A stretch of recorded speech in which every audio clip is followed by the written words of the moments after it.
سلام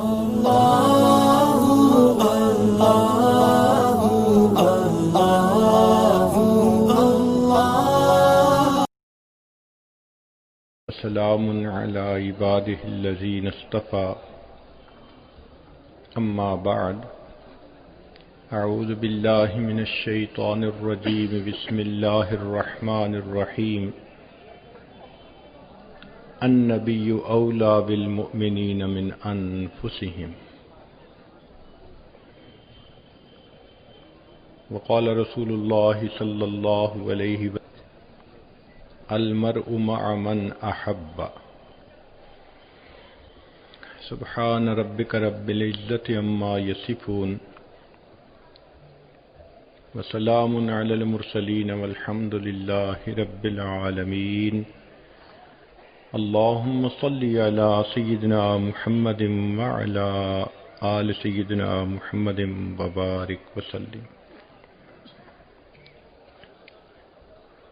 نبی علیہ الصلوۃ والسلام کا ارشاد گرامی ہے، احب اللہ لما یغزوکم من نعمہ، تم اللہ رب العزت سے محبت کرو کہ اس نے تمہیں کھانے کے لیے کیا کیا نعمتیں عطا فرمائیں۔ وَأَحِبُّونِي لِحُبِّ اللَّهِ، اور مجھ سے محبت کرو کہ میں اللہ رب العزت کا محبوب ہوں، اللہ مجھ سے محبت فرماتے ہیں۔ نبی علیہ الصلوۃ والسلام کی محبت ایمان کا حصہ ہے،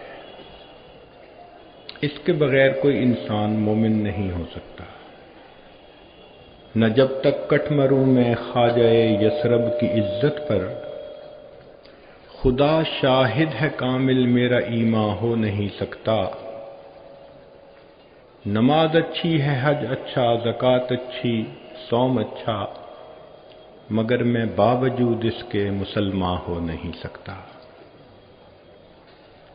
تو نبی علیہ الصلوۃ والسلام کے ساتھ ایک قلبی محبت کا ہونا یہ ہر مومن کی صفت ہوتی ہے۔ نبی علیہ السلام نے ارشاد فرمایا، لا یؤمن احدکم حتی اکون احب الیہ من والدہ وولدہ والناس اجمعین، کہ تم میں سے کوئی شخص اس وقت تک مومن نہیں ہو سکتا جب تک میں اس کو اس کے والد سے، اولاد سے، تمام دنیا کے انسانوں سے زیادہ محبوب نہ ہو جاؤں۔ ایک حدیث پاک میں ارشاد فرمایا، ثلاث من کن فیہ وجد حلاوۃ الایمان، تین چیزیں ایسی ہیں کہ جس بندے میں ہوں اس کو ایمان کی حلاوت آئے گی۔ ان میں سے ایک، ان یکون اللہ ورسولہ احب الیہ مما سواہما، کہ اللہ اور اس کے رسول صلی اللہ علیہ وسلم باقی تمام جہان سے زیادہ اس کو محبوب ہو جائیں۔ سیدنا عمر بن الخطاب رضی اللہ عنہ حاضر ہوئے، اے اللہ کے نبی صلی اللہ علیہ وسلم، مجھے آپ سب سے زیادہ محبوب ہیں سوائے اپنی جان کے۔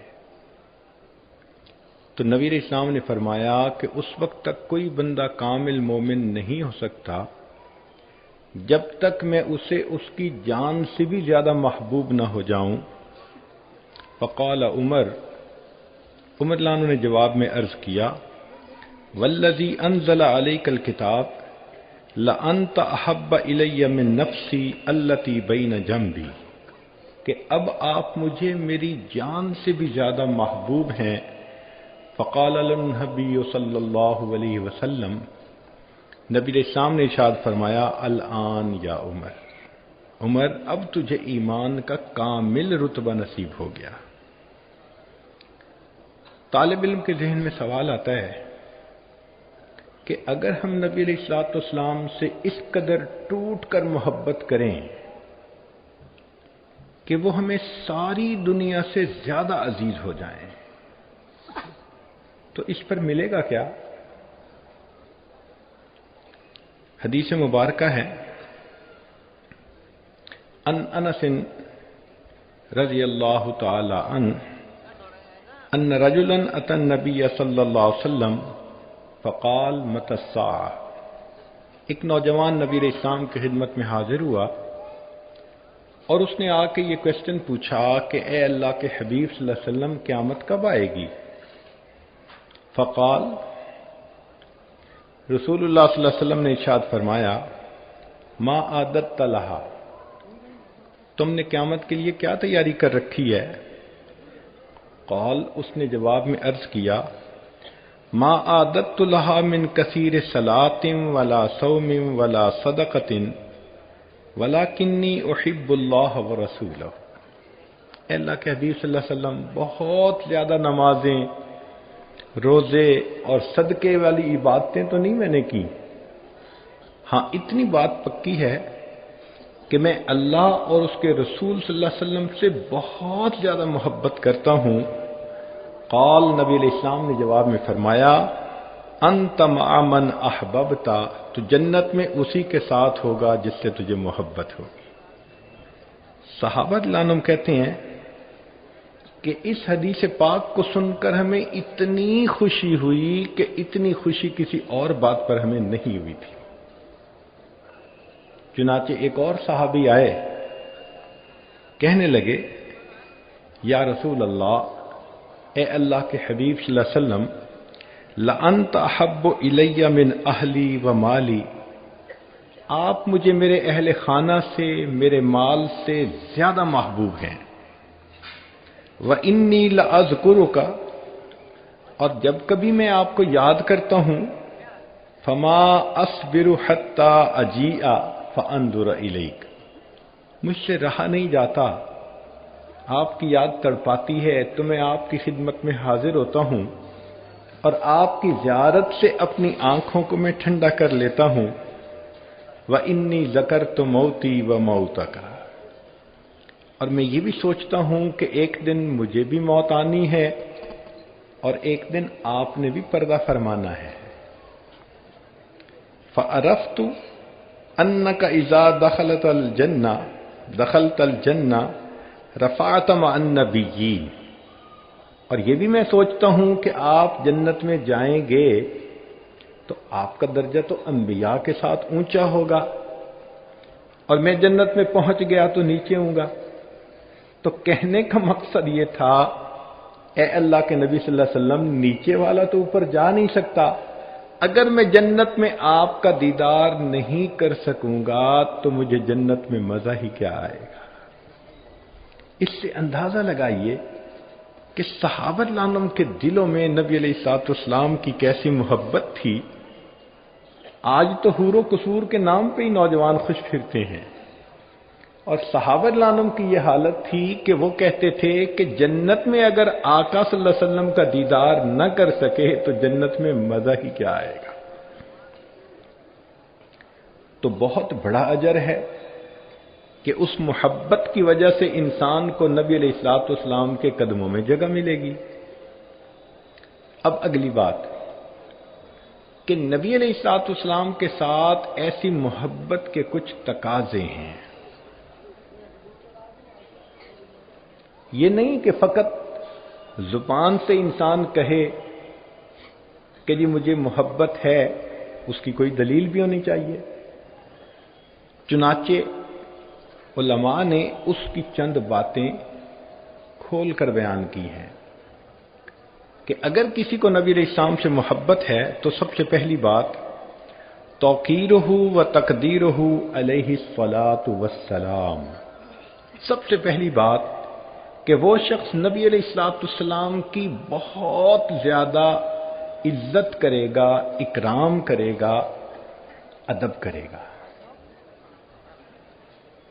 اللہ تعالیٰ ارشاد فرماتے ہیں انا ارسلناک شاہدا ومبشرا ونذیرا لتؤمنوا باللہ ورسولہ وتعزروہ وتوقروہ وتسبحوہ بکرۃ واصیلا۔ چنانچہ صحابہ رضی اللہ عنہم کا یہ حال تھا کہ نبی علیہ الصلوۃ والسلام کی صحبت میں اتنے ادب کے ساتھ بیٹھتے تھے کہ ایک صحابی کہتے ہیں اتیت النبی صلی اللہ علیہ وسلم و اصحابہ حولہ کانما علی رؤوسہم الطیر، کہ صحابہ نبی علیہ السلام کے گرد اس طرح با ادب بیٹھے تھے جیسے ان کے سروں کے اوپر کوئی پرندہ بیٹھا ہوا۔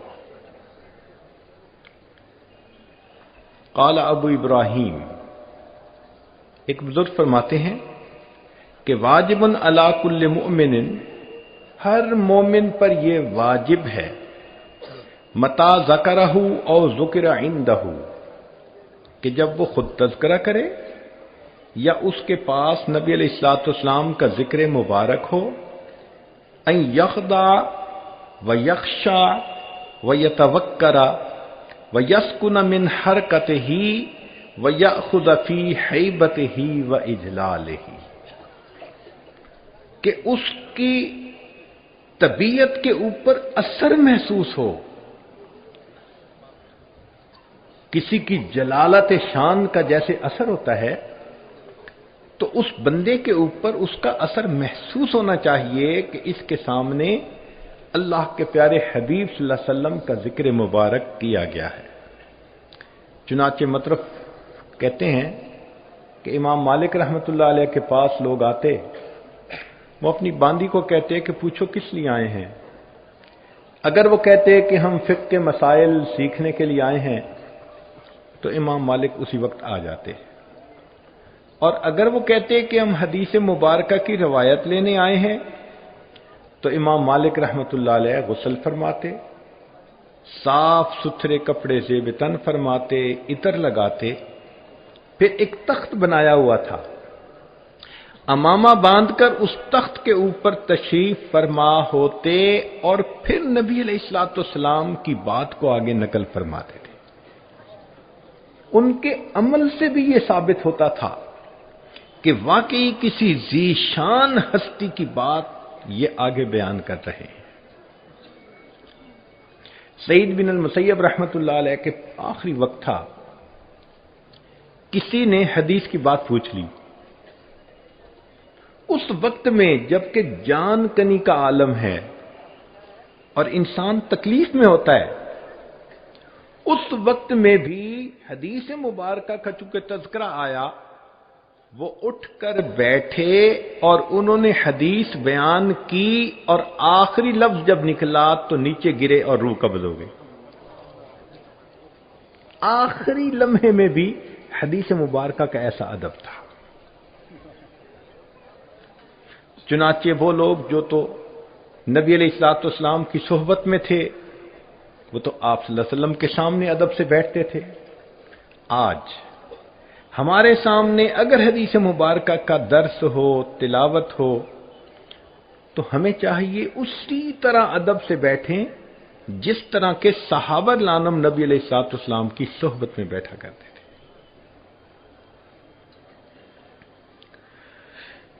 عبداللہ بن مبارک رحمۃ اللہ علیہ بڑے محدث گزرے ہیں، امام اعظم ابو حنیفہ رحمۃ اللہ علیہ کے خصوصی شاگرد تھے۔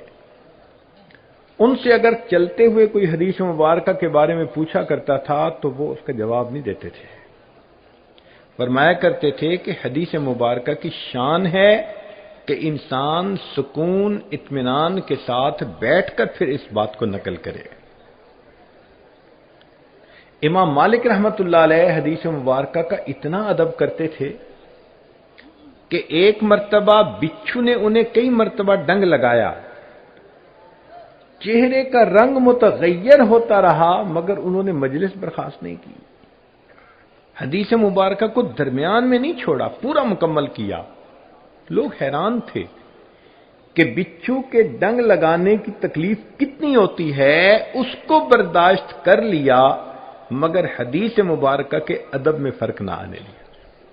اس ادب کا یہ انعام ملا کہ امام مالک رحمۃ اللہ کے حالات زندگی میں لکھا ہے کہ ان کی حدیث مبارکہ کی خدمت کی زندگی میں ایک رات کے سوا باقی ہر رات ان کو نبی علیہ السلام کا دیدار ہوا کرتا تھا۔ ہم نے اپنے قریبی احباب میں دیکھا ہے کہ جن دوستوں کو حدیث مبارکہ کے ساتھ بہت محبت شغف ہے، اس علم کے ساتھ، اکثر و بیشتر ان کو ہفتے میں 1 یا 2 مرتبہ نبی علیہ الصلوۃ والسلام کا دیدار ہوتا ہے. اور جو بچے دور حدیث میں ہوں وہ اگر دورے کا سال تقوی کے ساتھ گناہوں سے بچ کر ادب کے ساتھ گزاریں تو عمومی طور پر اللہ رب العزت کے حبیب صلی اللہ علیہ وسلم کا اس سال میں دیدار ضرور ہوتا ہے. امام جعفر صادق رحمۃ اللہ علیہ بڑے ہنسمکھ تھے، خوش طبعی بھی کر لیتے تھے. جب ان کے سامنے حدیث مبارکہ کا تذکرہ آتا تو ان کا چہرہ ایسے ہوتا تھا جیسے کسی نے ان کے خون کو نچوڑ لیا ہو. کسی نے امام مالک رحمۃ اللہ علیہ سے کہا کہ آپ بہت زیادہ حدیث پاک کا ادب کرتے ہیں، تو فرمانے لگے کہ میں نے سید القراء محمد بن منقدر کو دیکھا کہ ان کے سامنے حدیث مبارکہ کا تذکرہ ہوتا تھا، وہ اتنا روتے تھے کہ ہمیں ان کی حالت دیکھ کر ان پر ترس آنے لگ جاتا تھا. دوسرا تقاضا محبت کا عدم التقدیم بین یدیہ وغض الصوت عندہ، کہ نبی علیہ الصلوۃ والسلام سے انسان تقدم نہ کرے اور ان کی آواز سے اپنی آواز کو بلند نہ کرے. چنانچہ صحابہ رضی اللہ عنہم اس کا بہت لحاظ کرتے تھے اور اپنی آوازوں کو پست رکھتے تھے.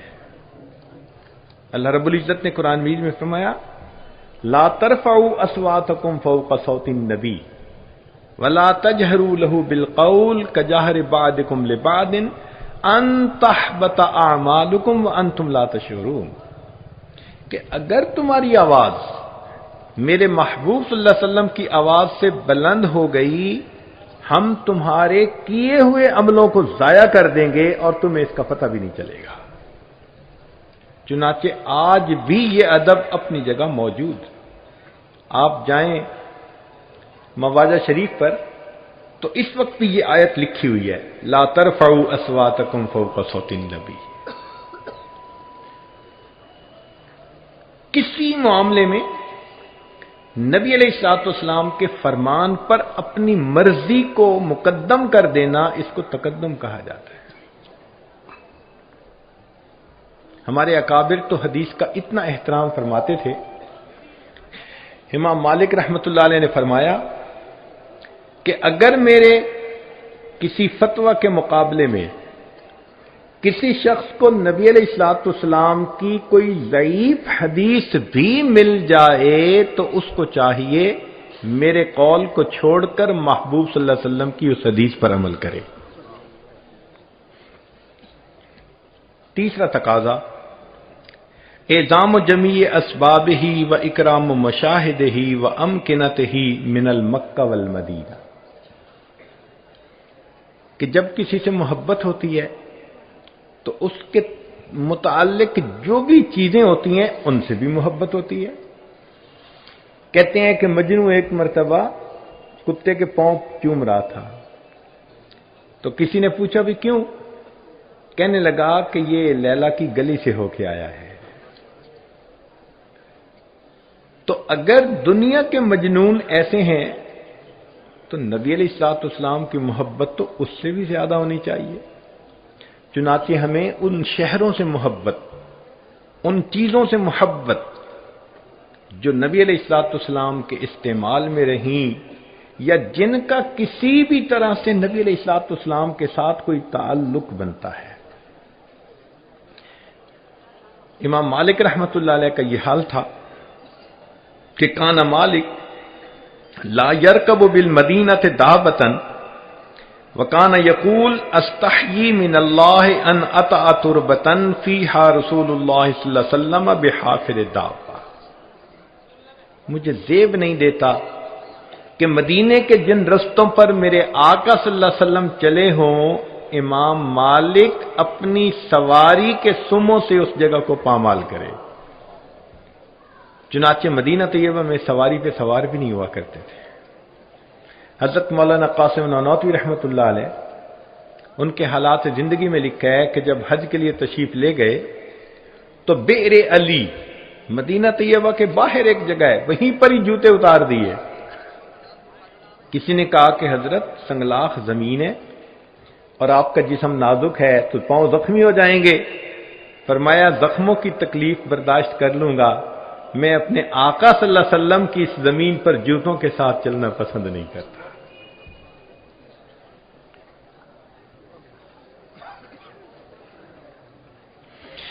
امام مالک رحمۃ اللہ علیہ کو کسی نے آ کر ایک کمان دکھائی اور یہ کہا کہ یہ کمان نبی علیہ الصلوۃ والسلام کے استعمال میں رہی ہے۔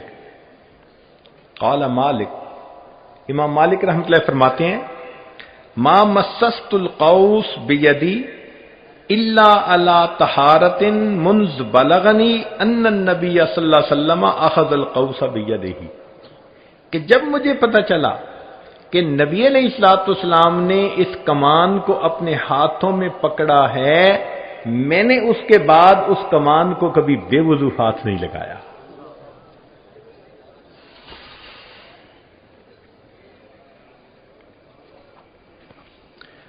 چوتھا تقاضا حب الصحابہ و اہل بیت، کہ نبی علیہ الصلوۃ والسلام کے اہل بیت سے اور آپ کے صحابہ کرام سے انسان محبت کرے۔ نبی علیہ السلام نے ارشاد فرمایا اللہ اللہ فی اصحابی لا تتخذوهم من بعد غرضا فمن احبهم فبحبی احبهم، جو میرے صحابہ سے محبت کرے گا وہ میری محبت کی وجہ سے ان سے محبت کرے گا۔ تو صحابہ رضوان سے اور اہل بیت سے محبت کرنا۔ من احب شیئا احب من یحب، بندہ جب کسی سے محبت کرتا ہے جو چیزیں اس کو محبوب ہوتی ہیں ان سے بھی محبت کرتا ہے۔ چنانچہ حدیث مبارک میں ہے آیت الایمان حب الانصار و آیت النفاق بغضهم، کہ انصار سے محبت کرنا ایمان کی علامت ہے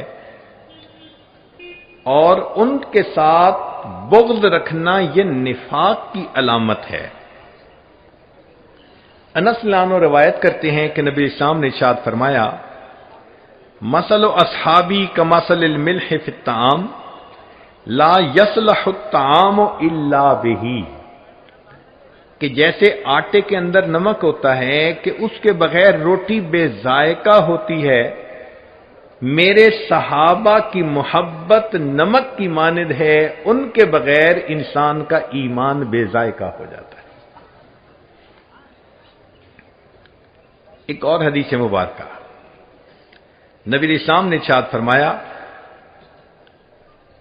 من حفظنی فی اصحابی ورد علی الحوض، جو میرے صحابہ کی عزت و حرمت کی حفاظت کرے اس کو چاہیے کہ حوض کوثر پر میرے پاس آئے۔ وَمَن لَّمْ يَحْفِظْنِي فِي أَصْحَابِي لَمْ يَرِدْ عَلَى الْحَوْضِ، اور جو میرے صحابہ کی عزت و حرمت کی حفاظت نہ کرے اس کو چاہیے حوض کوثر پر میرے سامنے ہی نہ آئے۔ سیدنا حسن رضی اللہ عنہ فرماتے ہیں کہ نبی علیہ السلام نے ارشاد فرمایا لکل شیء اساس، ہر چیز کی ایک بنیاد ہوتی ہے، اساس الاسلام حب اصحاب رسول اللہ، اور اسلام کی بنیاد نبی علیہ الصلوۃ والسلام کے اصحاب اہل بیت کے ساتھ محبت کا کرنا ہے۔ ایوب سختیانی رحمۃ اللہ علیہ فرماتے تھے من احب ابا بکر فقد اقام الدین، جس نے ابو بکر لانوں سے محبت کی اس نے دین کو قائم کر لیا۔ ومن احب عمر فقد اوضح السبیل، جس نے عمر لانوں سے محبت کی اس کے اوپر راستہ واضح ہو گیا۔ ومن احب عثمان فقد استضاء بنور اللہ، جس نے عثمان لانوں سے محبت کی اس نے اللہ کے نور سے نور پا لیا۔ ومن احب علی اور جس نے علی عنہ سے محبت کی فقد اخذ بالعروۃ الوثقی، اس نے مضبوط رسی کو پکڑ لیا۔ ومن احسن الثناء علی اصحاب محمد صلی اللہ علیہ وسلم، اور جو شخص صحابہ رضی اللہ عنہم کی خوب تعریف کرے فقد بریء من النفاق، وہ شخص نفاق سے بری ہو گیا۔ پانچواں تقاضا الاقتداء بہ، کہ انسان نبی علیہ الصلوۃ والسلام کے ساتھ محبت کرتا ہے، اس کا ثبوت یہ کہ اب وہ نبی علیہ الصلوۃ والسلام کی سنت کی پیروی کرے۔ عبداللہ بن مبارک رحمۃ اللہ علیہ فرماتے ہیں تعصل الہ وانت تزعم حبہ ھذا لعمری فی القیاس بدیع لو کان حبک صادقا لاطعتہ ان المحب لمن یحب مطیع، کہ اگر تم محبت میں سچا ہوتا تو اطاعت کرتا، اس لیے کہ محب جس سے محبت کرتا ہے اس کی اطاعت کرتا ہے۔ صحابہ رضی اللہ عنہم اطاعت کرنے میں اتنے کامل تھے، انسان حیران ہوتا ہے۔ چنانچہ ابن عمر رضی اللہ تعالیٰ عنہ عمرے حج کے سفر پہ جا رہے ہیں، راستے میں ایک جگہ سواری کھڑی کی، سواری سے نیچے اترے اور قریب درختوں کی جگہ تھی، وہاں پر گئے اور اس طرح بیٹھے کہ جیسے قضائے حاجت کے لیے انسان بیٹھتا ہے، مگر فارغ نہیں ہوئے، ویسے ہی اٹھ کے واپس آئے اور سفر شروع کر دیا۔ تو جو رفقائے سفر تھے انہوں نے پوچھا کہ حضرت اگر حاجت نہیں تھی تو آپ خود بھی رکے، ہمارا بھی وقت لگوایا؟ تو فرمایا کہ مجھے ضرورت تو نہیں تھی، مگر ایک مرتبہ نبی علیہ الصلوۃ والسلام کے ساتھ سفر کرتے ہوئے میں نے دیکھا کہ میرے آقا صلی اللہ علیہ وسلم یہاں رکے اور قضائے حاجت کے لیے یہاں آ کر بیٹھے، اگرچہ ضرورت نہیں تھی، میرا جی چاہا میں وہی عمل کروں جو میرے آقا صلی اللہ علیہ وسلم نے کیا تھا۔ کیا والہانہ محبت تھی ان کے دلوں میں۔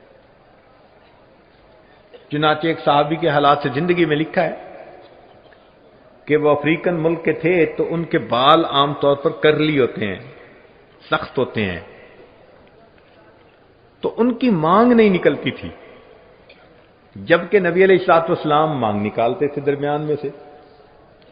تو ایک دن آگ سینک رہے تھے، سردی کا موسم تھا، اور ان کے پاس لوہے کی کوئی راڈ تھی جس سے کہ وہ آگ کو ٹھیک کر رہے تھے، وہ گرم گرم انہوں نے یہاں پھیر دی تو سر کی جلد جلی، زخم بن گیا۔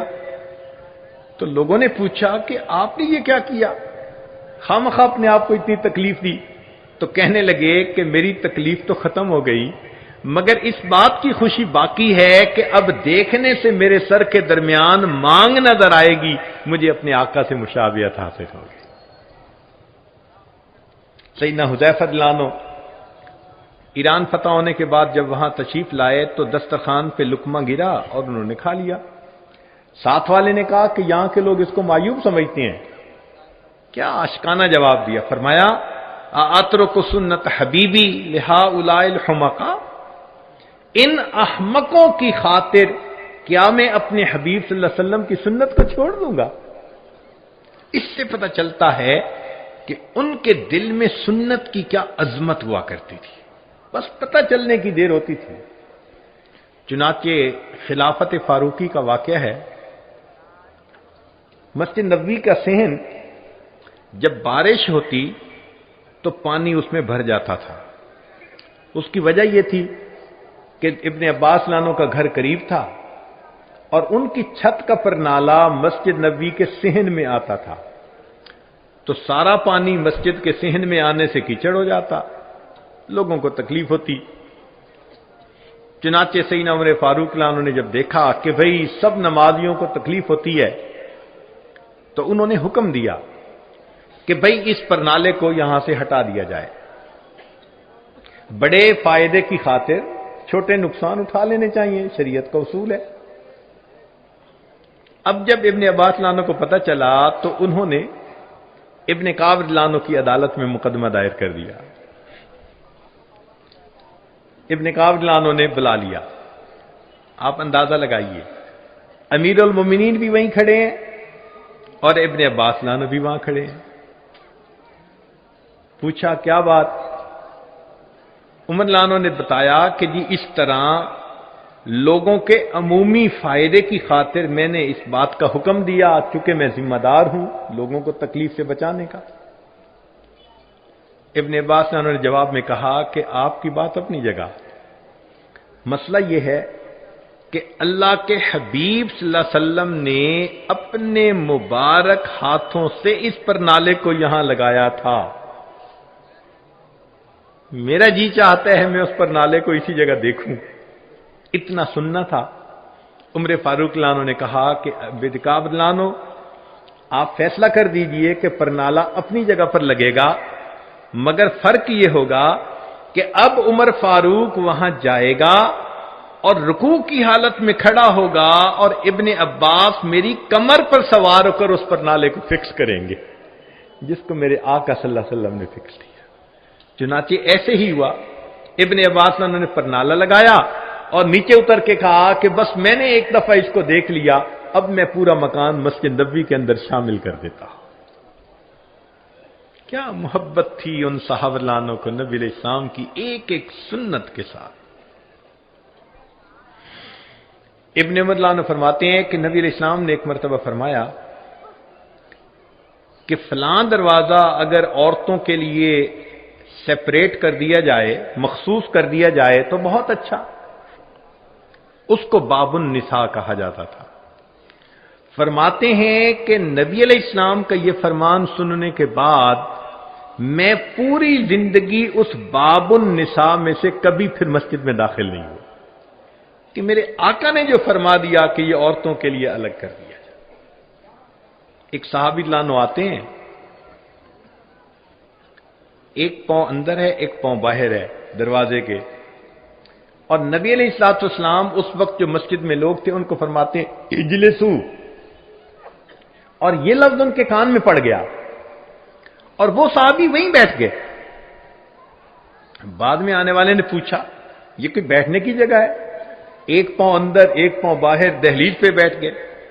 تو کہنے لگے کہ اگرچہ میرا ایک پاؤں اندر تھا، میرے آقا صلی اللہ علیہ وسلم کا فرمان کان میں پڑا اجلسو، اب میرے لیے تعمیل کے سوا چارہ نہیں.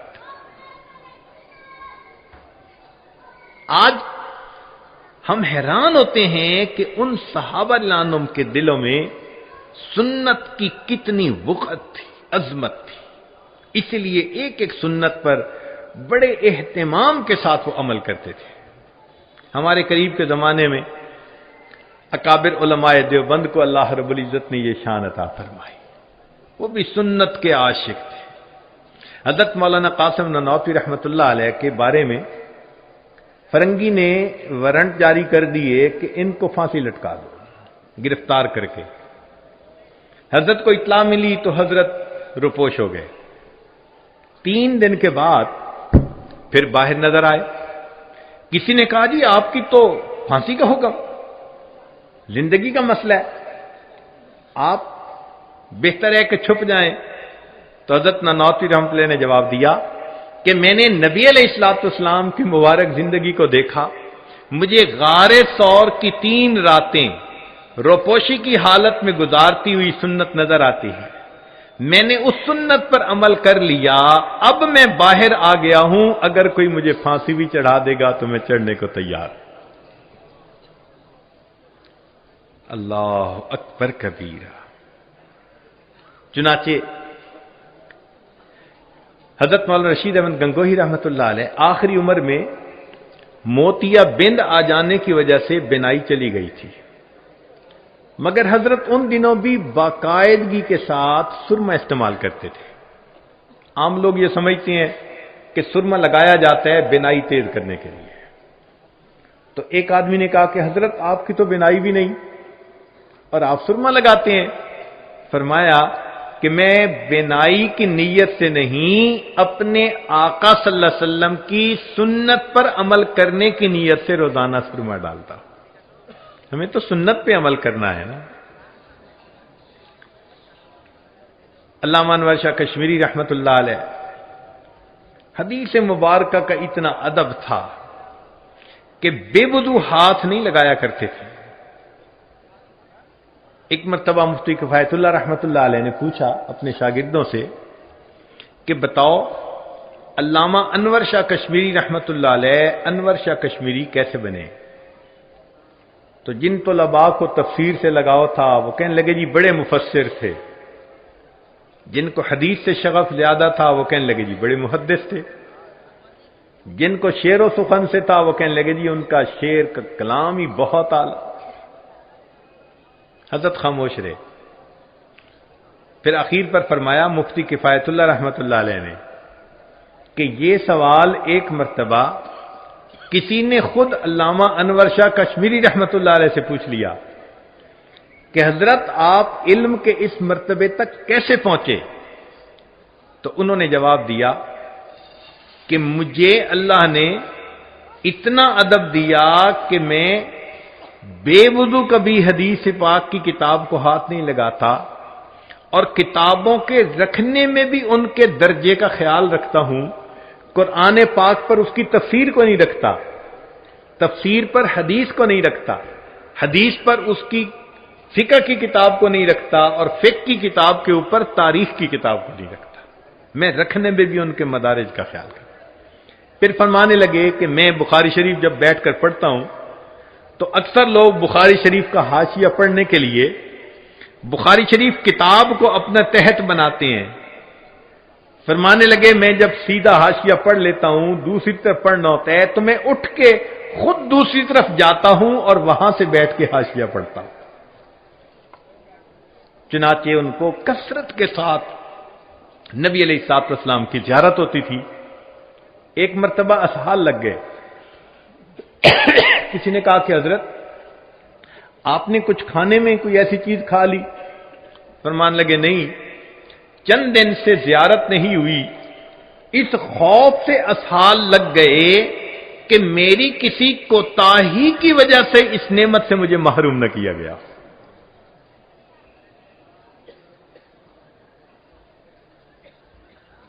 حضرت مولانا حسین احمد مدنی رحمت اللہ علیہ 18 سال مسجد نبوی میں بیٹھ کے حدیث کا درس دیا، ایک ایک دن میں 11 اسباق پڑھاتے تھے۔ ایک مرتبہ روض انور کھولا گیا اور آپ کو روض انور کے اندر جانے کا موقع ملا، تو وہاں جا کر آپ نے اپنی ریش سے جو جگہ تھی نیچے فرش کی اس کو صاف کرنا شروع کر دیا ریش کے ساتھ۔ تو کسی نے پوچھا کہ ریش سے صفائی کر رہے ہیں؟ فرمانے لگے جس کی سنت ہے اسی کی حرمت پہ قربان کر رہا۔ کیا محبت ان کے دل میں ہوگی، اللہ اکبر کبھی۔ چنانچہ اکابر علماء دیوبند میں سے ایک ایک کی زندگی کو پڑھ لیجئے، آپ کو ان کا ظاہر سنت سے بالکل مزین نظر آئے گا۔ ہر چھوٹی بڑی سنت کے اوپر عمل کرنا یہ ان کا محبوب مشغلہ ہوتا تھا، وہ لطف اٹھاتے تھے۔ جیسے بچہ کوئی لفظ بولے نا، دودھ کو دودو کہہ دے تو ماں بھی کہتی ہے ابھی دودو دیتی ہوں، حالانکہ وہ تو دودھ کہہ سکتی ہے، نہیں، اس کو بچے سے پیار ہے۔ تو بچے نے جس لفظ کو جیسے کہا، محبت تقاضا کرتی ہے کہ اس لفظ کو ویسے بولے۔ بالکل صحابہ رضوان کا یہی حال تھا، اور ہمارے اکابر علماء دیوبند کا بھی یہی حال تھا، ایک ایک عمل میں نبی علیہ الصلوۃ والسلام کی سنت پر عمل کیا کرتے تھے۔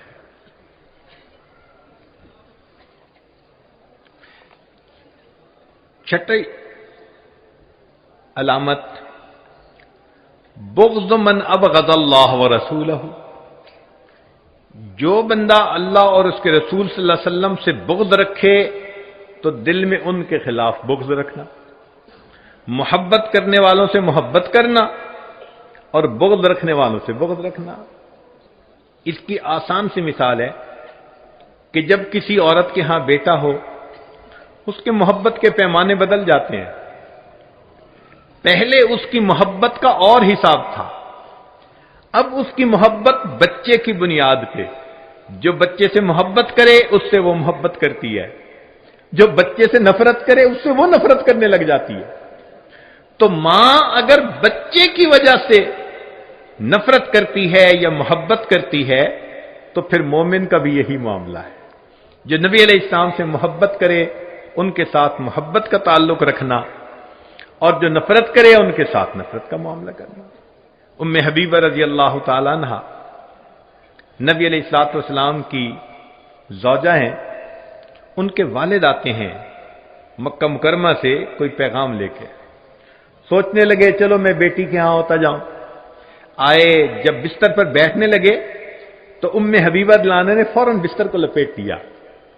تو باپ نے کہا کہ بیٹی، باپ کے آنے پہ بستر بچھایا کرتے ہیں، بستر لپیٹا نہیں کرتے، تم نے یہ کیا کیا؟ تو انہوں نے جواب دیا، آپ کی بات اپنی جگہ سچی، مگر مجھے زیب نہیں دیتا کہ یہ میرے آقا صلی اللہ علیہ وسلم کا بستر ہو اور اس کے اوپر ایک مشرک آ کر بیٹھ جائے.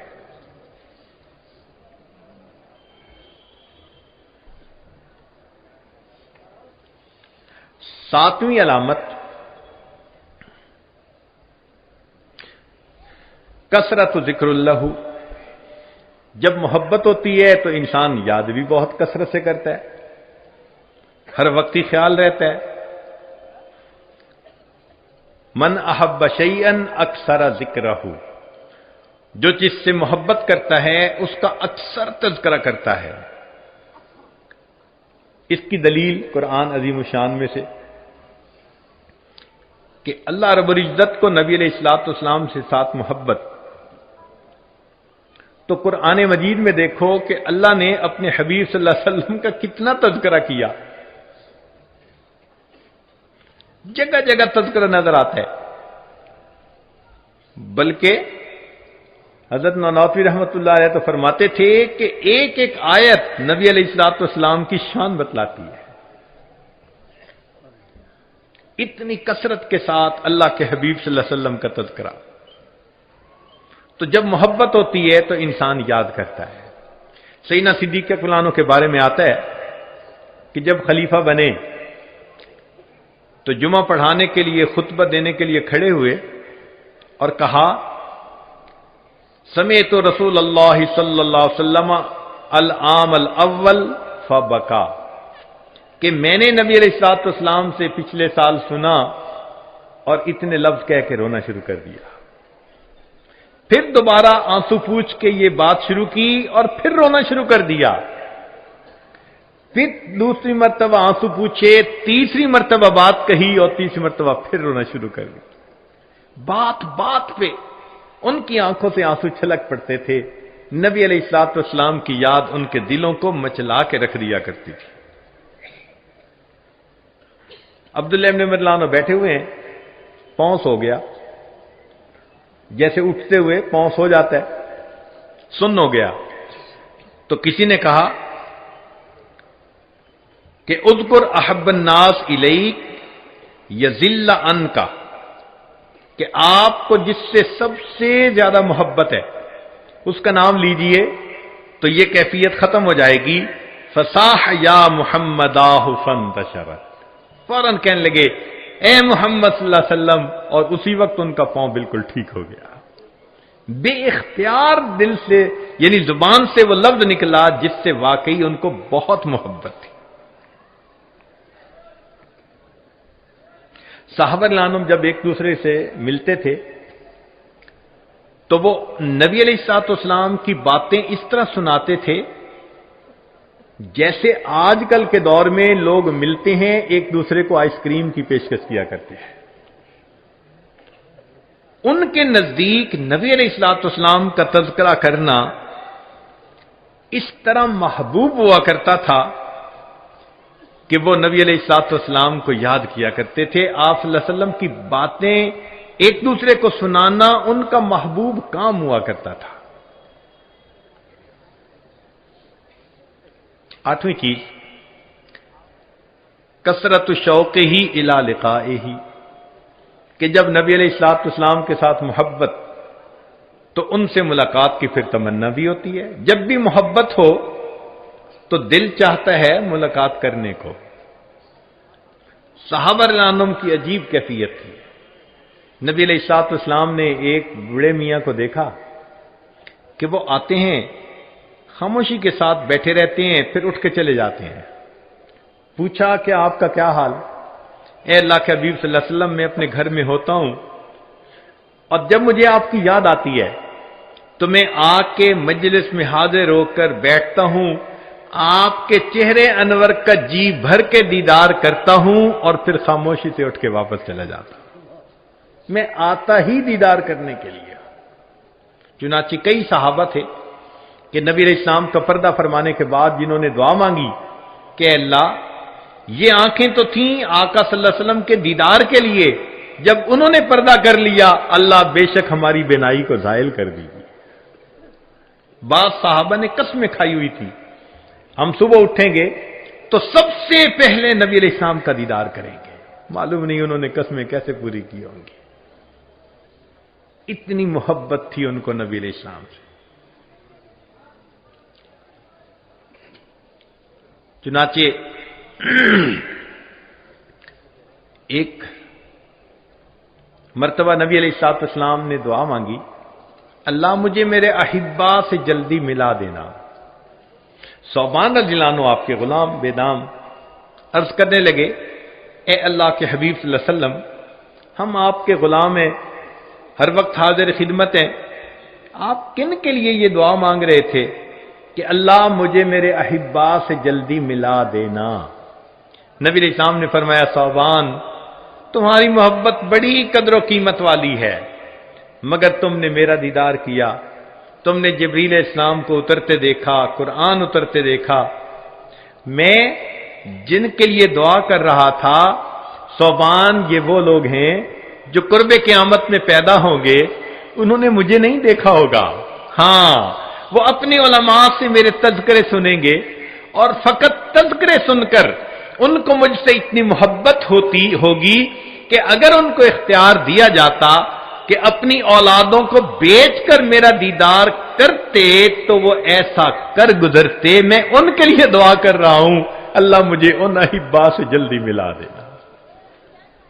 ابو ہریرہ عنہ فرماتے ہیں کہ نبی صاحب نے فرمایا، من اشد امتی لی حبن ناس یکونون بعدی یود احدہم لو رآنی باہلہ ومالہ۔ تو واقعی جن کو محبت ہوتی ہے ان کا ایسا ہی دستور ہوتا ہے۔ عبدہ رضی اللہ عنہ ایک صحابی ہیں، فرماتی ہیں کہ میرے والد خالد بن میدان جب بستر پر رات کو سونے کے لیے آتے تو نبی علیہ السلام اور صحابہ کو یاد کرتے اور کہتے کہ ہم اصلی و فصلی و الیہم یحن قلبی طال شوقی الیہم فاجل رب قبضی الیک۔ وہ میرے اصل تھے، فصل تھے، اے اللہ میرا دل اداس ہے، جلدی میری روح کو قبض کر لے، مجھے ان کے ساتھ واصل کر دے۔ یہ محبت ہوتی ہے انسان۔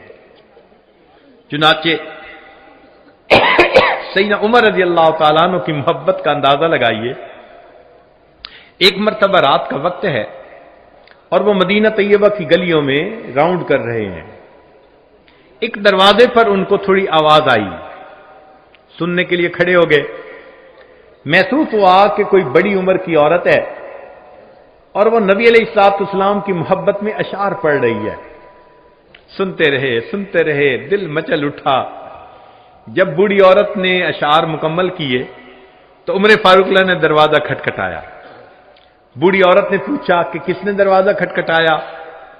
جواب دیا، عمر فاروق امیر المومنین، رات کے اس وقت میں مجھ بڑھیا کے دروازے پر آپ کیسے آئے؟ فرمانے لگے کہ میں ایک تمنا اور فریاد لے کے آیا ہوں، تم اس کو پورا کر سکتی ہو۔ بوڑھی عورت نے دروازہ کھولا، امیر المومنین تشریف لائیے۔ عمر فاروق عنہ داخل ہوتے ہیں اور زمین پر بیٹھ جاتے ہیں۔ بڑھیا کہتی ہے بستر پہ بیٹھیں۔ فرماتے ہیں میں بستر پر نہیں بیٹھوں گا جب تک آپ میری تمنا کو پورا نہیں کریں گی۔ اس نے کہا کہ میں بوڑھی عورت کس تمنا کو پورا کر سکتی ہوں؟ تو کہا کہ آپ ابھی نبی علیہ الصلوۃ والسلام کی محبت میں جو اشعار پڑھ رہی تھیں اس کے آخری شعر کے معنی یہ تھے کہ اللہ مجھے جنت میں اپنے محبوب صلی اللہ علیہ وسلم کے ساتھ اکٹھا کر دینا، میری فریاد یہ ہے اپنے شعر میں تھوڑی سی ترمیم کر کے یوں پڑھ دو، اللہ مجھے اور عمر فاروق کو جنت میں اپنے محبوب کے ساتھ اکٹھا کر دے۔ کیا محبت تھی ان کے دلوں میں نبی علیہ الصلوۃ والسلام۔ اللہ اکبر کبیر۔ سیدنا بلال رضی اللہ تعالیٰ عنہ ایک رات شام اپنے گھر میں سوئے ہوئے ہیں، نبی علیہ الصلوۃ والسلام کا دیدار ہوا۔ آپ صلی اللہ علیہ وسلم نے فرمایا بلال کتنی سرد مہری ہے، اتنا عرصہ ہوا ملاقات کوئی نہیں آتے۔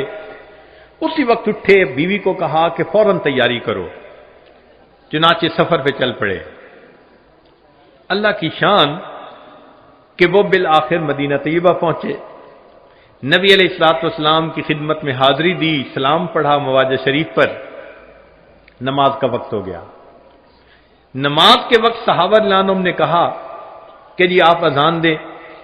فرمانے لگے کہ جب میں اذان دیتا تھا اشہد ان محمد رسول اللہ جب کہتا تھا تو میں آقا صلی اللہ علیہ وسلم کے چہرے انور کا دیدار کرتا تھا، اب اگر پڑھوں گا اور میں دیدار نہ کر سکوں گا تو مجھ سے یہ برداشت نہیں ہو سکے گا، لہذا میں اذان نہیں دیتا۔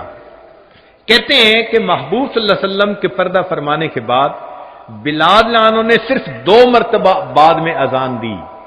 ایک جب بیت المقدس فتح ہوا تو عمر فاروق عنہ نے کہا کہ جی چاہتا ہے کہ آپ نبی علیہ السلام کے مؤذن آپ اس قبلے میں بھی وہی اذان سنائیں، تو امیر المومنین کے حکم کی وجہ سے وہاں اذان دی۔ اور دوسرا موقع یہ تھا، صحابہ کو تو انکار کر دیا، اتنے میں شہزادے آگے حسن حسین رضی اللہ عنہ، انہوں نے کہا جی کہ جی چاہتا ہے کہ نانا جان کے زمانے کی اذان سنے۔ اب ان کی فرمائش ایسی تھی کہ انکار کی گنجائش نہیں تھی، تو بلال عنہ اذان دینے مسجد نبی میں کھڑے ہوئے۔ وہ آواز جس کو صحابہ عنہم سنتے تھے اور آقا صلی اللہ علیہ وسلم کا دیدار کرتے تھے، آج وہی آواز آ رہی تھی۔ صحابہ حیران ہیں، محبوب کی یاد نے دلوں کو تڑپا کے رکھ دیا، مرد بھی رو رہے ہیں، قریب کے گھروں میں آواز گئی، عورتیں حیران کہ یہ آواز کہاں سے آ گئی۔ انہوں نے اپنے سروں پہ اپنے برقعے لیے، چادریں لی اور وہ بھی آ گئیں۔ اب عورتیں گلی میں اس آواز کو سن کے رو رہی ہیں، مرد مسجد میں رو رہے ہیں۔ اور عجیب معاملہ اس وقت بنا جب اذان ختم ہوئی تو ایک عورت کے بیٹے نے اپنی ماں سے سوال کیا، اماں اتنے عرصے کے بعد بلال عنہ تو واپس آ گئے، بتا نبی علیہ الصلوۃ والسلام کب واپس آئیں گے؟ کہ یہ بتائیں کہ نبی علیہ الصلوۃ والسلام کب واپس آئیں گے؟ صحابہ عنہم نبی علیہ السلام کو اس طرح یاد کرتے تھے اور اس طرح رویا کرتے تھے۔ چنانچہ وفات کا وقت ہوا تو بلال رضی اللہ تعالیٰ عنہ کی بیوی نے کہا واہ حزناہ، فوراً کہنے لگے واہ ترباہ غدن القل محبت محمد وحزبہ، کتنی خوشی کی بات ہے، کل نبی علیہ الصلوۃ والسلام اور ان کے صحابہ کے ساتھ میری ملاقات ہو جائے گی۔ نواں تقاضا الشفقۃ علی امتہ والسعی فی مصالحہم کما کان صلی اللہ علیہ وسلم بالمؤمنین رؤوف الرحیم۔ محبت کا ایک تقاضا یہ بھی ہے کہ نبی علیہ الصلوۃ والسلام کو امت کے ساتھ محبت تھی، آپ رؤوف الرحیم تھے امت کے لیے، لہذا وہ رافت اور رحمت اس بندے کے دل میں بھی ہونی چاہیے جو نبی علیہ الصلوۃ والسلام کے ساتھ محبت کرتا ہے۔ اس کا نتیجہ کیا کہ ہمیں لوگوں کے دنیاوی کاموں میں بھی ان کے کام آنا چاہیے اور نیکی کی تلقین کرنے میں بھی ان کا خیال رکھنا چاہیے۔ وہ غم جو نبی علیہ الصلوۃ والسلام کے سینے انور میں تھا، جس کی وجہ سے آپ راتوں کو روتے تھے، اتنی لمبی تہجد پڑھتے تھے حتی یتورمت قدماہ، کہ قدمین مبارک متورم ہو جاتے تھے۔ عائشہ رضی اللہ عنہا فرماتی ہیں کہ ایک مرتبہ نبی علیہ الصلوۃ والسلام نے اتنا لمبا سجدہ کیا، میرے دل میں شک آنے لگا کہ پتہ نہیں کہیں روح ہی نہ پرواز کر گئی ہو. میں اٹھی اور میں نے پاؤں کے انگوٹھے کو ہلایا، تب مجھے اندازہ ہوا کہ نہیں، آپ صلی اللہ علیہ وسلم کی روح ابھی صحیح ہے. اتنا لمبا سجدہ فرماتے تھے. اللہ اکبر کبیرہ. کیوں؟ امت کے لیے اتنی محبت تھی. چنانچہ نبی علیہ الصلوۃ والسلام کا وہ غم جو آج کے دور میں اپنے دل میں رکھے گا اور امر بالمعروف نہی عن المنکر کے لیے زندگی کو وقف کرے گا، اللہ کے حبیب صلی اللہ علیہ وسلم کا وہ محبوب بنے گا. سنیے ذرا، ایک عجیب حدیث مبارکہ ہے. انس رضی اللہ عنہ اس کے راوی ہے. فرماتے ہیں کہ نبی علیہ الصلوۃ والسلام نے ارشاد فرمایا، الا اخبرکم ان اقوام لیسوا بانبیاء ولا شہداء. کیا میں تمہیں ایسے لوگوں کے بارے میں نہ بتاؤں، نہ وہ انبیاء ہوں گے نہ وہ شہداء ہوں گے. یغبطہم یوم القیامت الانبیاء والشہداء. قیامت کے دن ان پر انبیاء اور شہداء رشک کر رہے ہوں گے.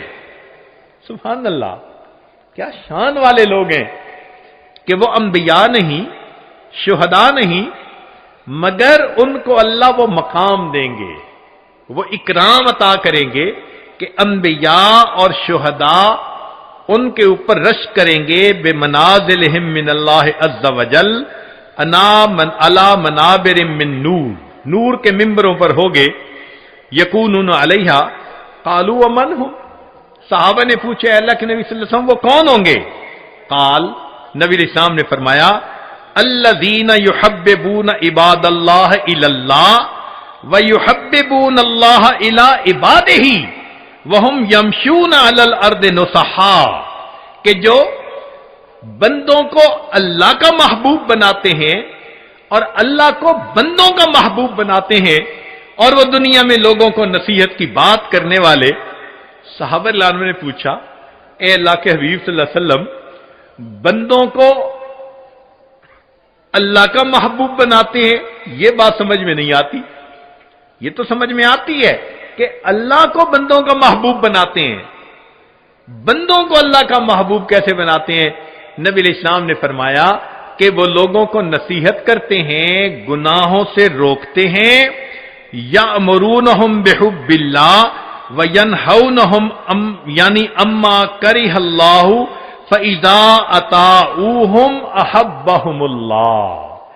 تو جب بندے گناہ چھوڑ دیتے ہیں اور اللہ کی فرما برداری کرتے ہیں، وہ اللہ کے محبوب بن جایا کرتے ہیں. اب سوچئے کہ نبی علیہ الصلوۃ والسلام نے جن لوگوں کے بارے میں یہ بتلایا وہ آج امت میں ہمیں اپنی آنکھوں سے نظر آ سکتے ہیں.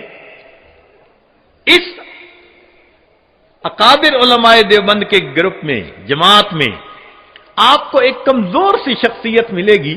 ذرا حالات زندگی پڑھ کر دیکھیے. کمزور سی شخصیت لوگوں کے دروازے پر جا رہی ہے. لوگوں، میں روٹی کا سوال کرنے نہیں آیا، میں تم سے زندگی کا سوال کرنے آیا ہوں. میں تم سے وقت کا سوال کرنے والا آیا ہوں. کون ہے؟ میرا نام الیاس ہے. میرے دل میں اللہ نے وہی محبت ڈالی ہے، وہی غم ڈالا ہے. میں سلام کرتا ہوں اس جماعت کی عظمت کو کہ جنہوں نے نبی علیہ السلام کے غم کو اپنا غم بنایا. آج دنیا کے سینکڑوں ممالک کے اندر جو اللہ کے بندوں کو اللہ سے ملاتے پھر رہے، یہ نبی علیہ الصلوۃ والسلام کے محبوب بندے زندگیاں لگا دیتے ہیں، سال لگا دیتے ہیں، اپنی مال، اپنی جان، اپنا سب کچھ. کس کے لیے؟ کہ اللہ سے اللہ کے بندے جڑ جائیں. کافر ہوتے ہیں ان کو مسلمان بنا لیتے ہیں، جو غفلت میں مسلمان پڑے ہوتے ہیں ان کو جگا دیتے ہیں، ان کو اللہ سے واصل کر دیتے ہیں. یہ ہے نعمت بھی اللہ نے اکابر علماء دیوبند کو عطا فرمائی کہ نبی علیہ الصلوۃ والسلام کی اس نعمت کے وارث بھی یہی بنے. چنانچہ وہ علماء جو وعظ و نصیحت کا کام کرتے ہیں، وہ مشائخ، وہ داعی حضرات جو وعظ و نصیحت کا کام کرتے ہیں، وہ سارے کے سارے اسی خوشخبری کے اندر شامل ہیں. نبی علیہ الصلوۃ والسلام نے فرمایا کہ اللہ تعالیٰ ان سے محبت فرماتے ہیں جو اللہ کے بندوں کو اللہ کا محبوب بناتے ہیں اور اللہ کو بندوں کا محبوب بنا دیتے ہیں۔ سچی بات تو یہ ہے کہ جتنی امت کے ساتھ شفقت نبی علیہ السلام کو تھی اور جتنی محبت نبی علیہ السلام کو تھی، ایسی محبت کا کوئی تصور بھی نہیں کر سکتا۔ آپ ذرا غور کیجئے، دنیا میں جتنی محبتیں ہیں سب غرض والی محبتیں۔ میاں بیوی کی محبت غرض، بیوی کو خاوند کی ضرورت ہے، خاوند کو بیوی کی ضرورت ہے۔ اولاد ماں باپ کی محبت غرض، اولاد کو ماں کی ضرورت ہے، باپ کی، ماں باپ کو اولاد کی ضرورت ہے۔ بھائی بھائی کی محبت بھی غرض، ایک دوسرے کے ہیلپ کی ضرورت ہے۔ پڑوسی پڑوسی کی محبت بھی غرض کی بنیاد پہ، ایک دوسرے کی ضروریات ہوتی ہیں۔ حتیٰ کہ اگر استاد شاگرد کی محبت ہے تو وہ بھی غرض کی۔ کیوں؟ استاد پڑھا رہا ہے کہ مجھ سے اللہ راضی ہو جائیں گے، اور شاگرد پڑھ رہا ہے کہ مجھے علم مل جائے گا۔ حتیٰ کہ پیر مرید کی محبت بھی غرض کی محبت، کہ مرید کے دل میں میری تربیت ہوگی اور پیر کے دل میں کہ اللہ راضی ہو جائیں گے۔ تو معلوم ہوا کہ غرض جیسی بھی ہو ہے تو غرض نہ پیچھے۔ ہاں، کوئی محبت ایسی ہے جو بے غرض ہو؟ ایک مرتبہ ذہن میں سوچا کہ کوئی محبت دنیا میں بے غرض ہے، تو ذہن نے جواب دیا کہ مخلوق کی محبت بے غرض نہیں ہو سکتی، کوئی نہ کوئی غرض تو لگی ہی ہوئی ہوگی۔ پھر سوچا کہ کوئی محبت، پھر ذہن نے کہا اگر دنیا میں بے غرض محبت دیکھنی ہے تو ذرا 1400 سال پیچھے چلے جاؤ۔ رات کا اندھیرا ہوگا، تم ایک ہستی کو دیکھو گے مصلی کے اوپر سجدے میں ہے، یا رب امتی یا رب امتی۔ کیا اس ہستی کو اپنے درجات کے بڑھنے کا تھا تما؟ نہیں، ان کو پہلے اللہ نے فرما دیا تھا لِيَغْفِرَ لَكَ اللَّهُ مَا تَقَدَّمَ مِنْ ذَنبِكَ وَمَا تَأَخَّرَ۔ ان کو اللہ نے پہلے بتلا دیا تھا وَلَسَوْفَ يُعْطِيكَ رَبُّكَ فَتَرْضَىٰ، میرے محبوب تجھے اتنا عطا کروں گا کہ تو بس بس کرنے لگ جائے گا۔ پھر وہ ہستی کیوں رو رہی ہے؟ اتنا لمبا سجدہ کہ بیوی اٹھ کے پاؤں ہلا کے دیکھتی ہے کہ ابھی زندگی تو ہے یا نہیں۔ یہ کیوں رو رہے ہیں؟ یہ امت کے اوپر شفقت کی وجہ سے رو رہے ہیں۔ نبی علیہ الصلوۃ والسلام کو امت کے ساتھ ایسی محبت، اس لیے قیامت کے دن انبیاء بھی نفسا نفسی پکارتے ہوں گے، ایک اللہ کے حبیب ہوں گے جو اس دن بھی امتی امتی فرما رہے ہیں۔ اللہ کے حبیب صلی اللہ علیہ وسلم کو